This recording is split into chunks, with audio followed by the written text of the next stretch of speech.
എനിക്കൊരു ജോലിയുണ്ട്. ആ ജോലിയിൽ ഞാൻ ഇഷ്ടപ്പെട്ടെടുത്തൊരു ജോലിയാണ്. അതിനുപരി ജേർണലിസം എന്ന് പറയുന്ന ഒരു സംഭവം എനിക്ക് ഭയങ്കര ഇഷ്ടമുള്ള ഒരു സംഭവമായിരുന്നു. പക്ഷെ നമ്മളൊന്നും വിചാരിക്കുന്ന രീതിയിലായിരിക്കത്തില്ല ഒരു പക്ഷെ നമ്മുടെ ലൈഫ് കടന്നു പോകുന്നത്. തീർച്ചയായിട്ടും നമ്മൾ വിചാരിക്കുന്നതൊന്നും ജീവിതത്തിൽ നടക്കുന്നതും മറ്റൊന്നുമായിരിക്കും. എന്റെ ജീവിതത്തിൽ ഞാൻ ആഗ്രഹിച്ച ഒന്നിൽ നിന്നും മറ്റൊരു ജീവിതത്തിലേക്ക് ഞാൻ കടന്നു പോയപ്പോൾ ഞാൻ ചിന്തിച്ച ഒറ്റ കാര്യമുള്ളൂ, എന്തുകൊണ്ട് ഞാൻ എൻ്റെ ഇഷ്ടങ്ങൾ ആ കടലിൽ നിന്ന് ജനങ്ങളിലേക്ക് എത്തിച്ചുകൂടാം? എന്തുകൊണ്ട് ജേർണലിസം എന്ന് പറയുന്ന എൻ്റെ ഇഷ്ടത്തെ ഞാനൊരു വീഡിയോ ആക്കി ആൾക്കാരിലേക്ക് എത്തിച്ചുകൂടാം? സിമ്പിൾ കാര്യം. അതിൽ നിന്ന് തുടങ്ങിയതാണ് ഞാൻ.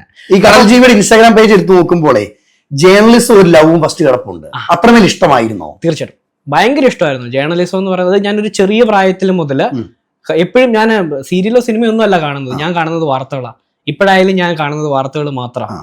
സിനിമകൾ തിയേറ്ററിൽ പോയി കാണുമെങ്കിലും വാർത്തകളാണ് എൻ്റെ ഫേവറേറ്റ്. അപ്പൊ അതില് വാർത്ത അവതരിപ്പിക്കാൻ അല്ലെങ്കിൽ ജേർണലിസം ഇഷ്ടപ്പെടുന്ന ഒരാളെ സംബന്ധിച്ചിടത്തോളം അവര് ഭയക്കാൻ പാടില്ല. പറയേണ്ട കാര്യങ്ങൾ പറയുകയും കാണിച്ചു കൊടുക്കേണ്ട കാര്യങ്ങൾ കൃത്യതയോടെ കാണിച്ചു കൊടുക്കുകയും ചെയ്യുന്നതാണല്ലോ ഒരു ജേർണലിസം എന്ന് പറയുന്നത്. അത് ഞാൻ എൻ്റെ ജോലിയായിട്ടുള്ള കടലില് കപ്പലിൽ നിന്നുകൊണ്ട് ഞാനത് ചെയ്യുന്നു. അത് ആൾക്കാർക്ക് ഇഷ്ടപ്പെട്ടിട്ട് അവര് നമ്മളെ ഇഷ്ടപ്പെടുന്ന ഒരുപാട് പേരുണ്ട്. ഈ കടൽ ജീവിയെ മലയാളികൾക്ക് ഏറ്റവും കൂടുതൽ ഇഷ്ടപ്പെടാൻ കാരണം ഒന്ന് സംസാര ശൈലി, സംസാര രീതി. അതെ, തോന്നിയിട്ടുണ്ടോ എപ്പോഴെങ്കിലും? എനിക്ക് വരുന്ന കമന്റുകൾ കൂടുതലും അതാണ്. ഏറ്റവും കൂടുതൽ കമന്റുകൾ വരുന്നത് സംസാര രീതി, സംസാര ശൈലി. നിന്റെ സംസാരത്തിന്റെ കൂടെ ഒരു മ്യൂസിക് കൂടി ഇട്ട കത്തും. അങ്ങനെ ഞാൻ എൻ്റെ സംസാര രീതിയിലൂടെ ഞാനൊരു മ്യൂസിക് കൂടി ഇട്ടാണ് ഞാൻ എൻ്റെ വീഡിയോസുകളെല്ലാം ചെയ്യുന്നത്. അതിലെവിടെയും ഞാൻ ചേർക്കുന്ന ഓരോ വീഡിയോയുടെ ബാക്ക്ഗ്രൗണ്ട് മ്യൂസിക് നോക്കിക്കഴിഞ്ഞാൽ അതൊരു വാർത്ത അല്ലെങ്കിൽ ഒരു ജേർണലിസം ഇതായിട്ടുള്ള ഏത് വീഡിയോ ആണെങ്കിലും അതിലൂടെ അതിന് അപ്പുറത്തായിട്ട് എൻ്റെ വോയിസും അല്ലെങ്കിൽ ഞാൻ പറയുന്ന രീതിയും കൂടെ വരുമ്പോൾ അത് ഇഷ്ടപ്പെടുന്ന ആൾക്കാർക്ക് ഒരുപാട് ഇഷ്ടപ്പെടുന്നുണ്ട്. അപ്പൊ നമുക്ക് എന്തെങ്കിലുമൊക്കെ വിളിച്ചു പറയാൻ പറ്റുമോ? അതെ, ഇല്ല. പറയുന്ന കാര്യങ്ങൾ കൃത്യമായി പറയണം. അപ്പോഴും വിഷ്ണു ചെയ്യുന്ന ഓരോ വീഡിയോയിലും കപ്പലും അല്ലെ കടലും ഇത് ജനങ്ങൾക്ക് തുറന്ന് കാണിക്കുന്ന സമയത്ത് ചില കമന്റ്സ് വരുന്നുണ്ട്. നീ ഇത് പറയാൻ ആരാ? തീർച്ചയായിട്ടും നീ ഇത് എന്തിനു പറയുന്നു? നിനക്ക് അത്രമേൽ കപ്പലിനെ പറ്റിയോ കടലിനെ പറ്റിയോ അറിയാമോ? ഈ കമന്റ് നേരിട്ടിട്ടില്ലേ? തീർച്ചയായിട്ടും.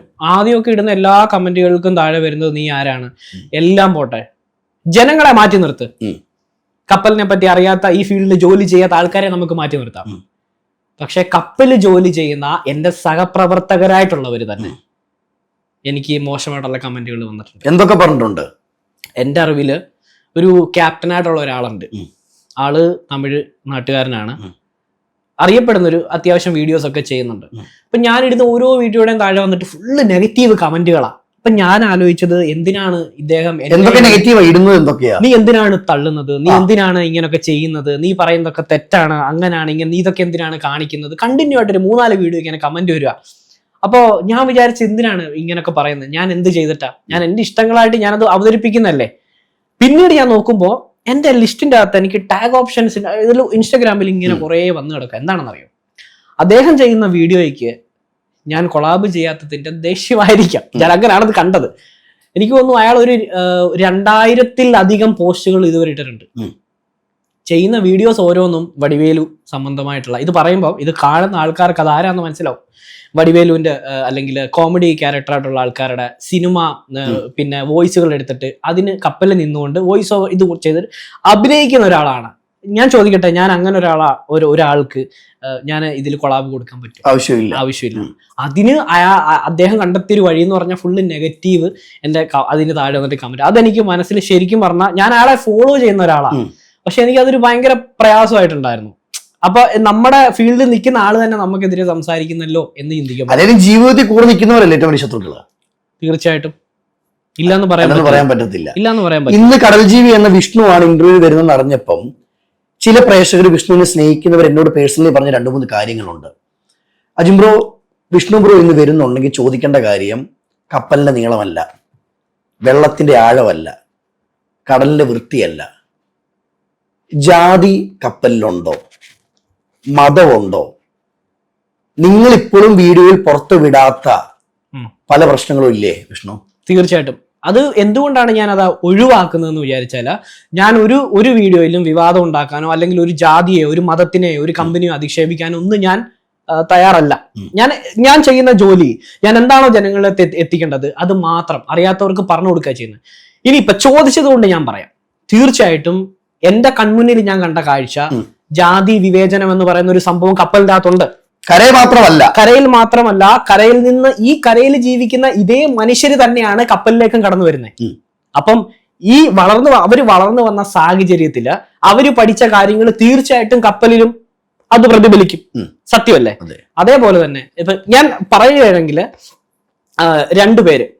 രണ്ടുപേരും UP സംസ്ഥാനത്ത് നിന്ന് വരുന്ന ആൾക്കാരാണ്. ഒരാള് ചൗഹാൻ, ഒരാള് ഒരു ക്ഷത്രിയ വംശം ആണെന്ന് സ്വയം പറയുന്ന ഒരാള്, അതായത് ഈ ദൈവം അല്ലെങ്കിൽ ഒരുപാട് ഭക്തി ഇങ്ങനെയുള്ള ഒരു ആള്, പ്യുവർ പിന്നെ വെജിറ്റേറിയൻ ആയിട്ടുള്ള ഒരാള്.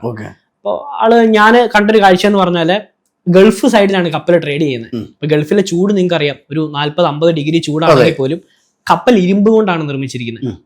പ്രത്യേകിച്ച് എഞ്ചിൻ റൂമിൽ ജോലി ചെയ്യുന്ന ഒരു ഫിറ്റർ ആയിട്ടുള്ള ഒരു പാവം മനുഷ്യനാണ്. അവിടുത്തെ ടെമ്പറേച്ചർ 50 ഡിഗ്രിക്ക് മേലെയാണ്. എഞ്ചിൻ റൂമിൽ ജോലി ചെയ്യുന്ന പാവങ്ങൾക്കറിയാം.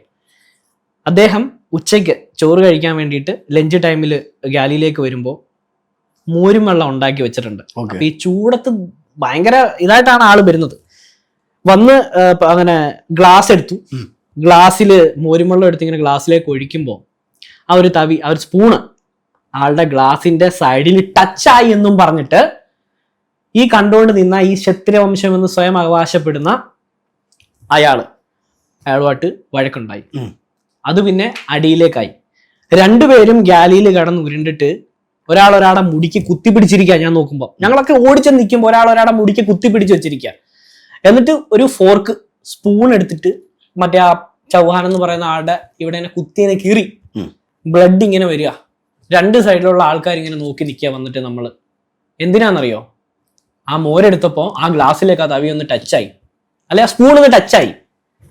അതിന്റെ പേരില് അവിടെ സ്പൂൺ വെച്ച് മറ്റൊരാളെ കുത്തുക, അടിയുണ്ടാക്കുക. അപ്പോൾ വിഷ്ണു 2025 എന്ന ഈ കാലഘട്ടത്തും ജാതി മതഭേദമന്യേ ഉണ്ടോ? തീർച്ചയായിട്ടും ഉണ്ട്. കണ്ടുകൊണ്ട് കണ്ടു. ഇപ്പൊ ഞാൻ ഈ പറഞ്ഞിരിക്കുന്ന സംഭവം 2018 കഥയാണ്. 2018 2020 വലിയ വ്യത്യാസമൊന്നുമില്ല. 2018 ഒരേ സംസ്ഥാനത്തിലുള്ള രണ്ടുപേര് കപ്പലിനുള്ളില് ജാതി പറഞ്ഞ്, അല്ലെങ്കിൽ താഴ്ന്ന ജാതിയായിട്ടുള്ള ഒരാള് അവൻ എടുത്ത ആ ആഹാരം അത് സ്പൂൺ ഒന്ന് ടച്ചായി എന്നതിന്റെ പേരില് കപ്പലിൽ അടി ഉണ്ടാക്കണമെങ്കിൽ നിങ്ങൾ ചിന്തിച്ചു നോക്കുക എന്തായിരിക്കും. കപ്പൽ എന്ന് പറയുന്നത് എന്താണെന്നറിയോ, ഒരു ഇന്റർനാഷണൽ വാട്ടേഴ്സ്, അതായത് ഇന്റർനാഷണൽ ആണ്, റൂൾസ് ആൻഡ് റെഗുലേഷൻസ് എല്ലാം നമ്മുടെ നാട് പോലെ അല്ല. അവിടെ വരെ ഇത് എത്തുന്നുണ്ടെങ്കിൽ ചിന്തിച്ചു നോക്കുക ജാതി എന്ന് പറയുന്ന സംഭവത്തിന്റെ സ്പിരിറ്റ് എത്രയായിരിക്കും.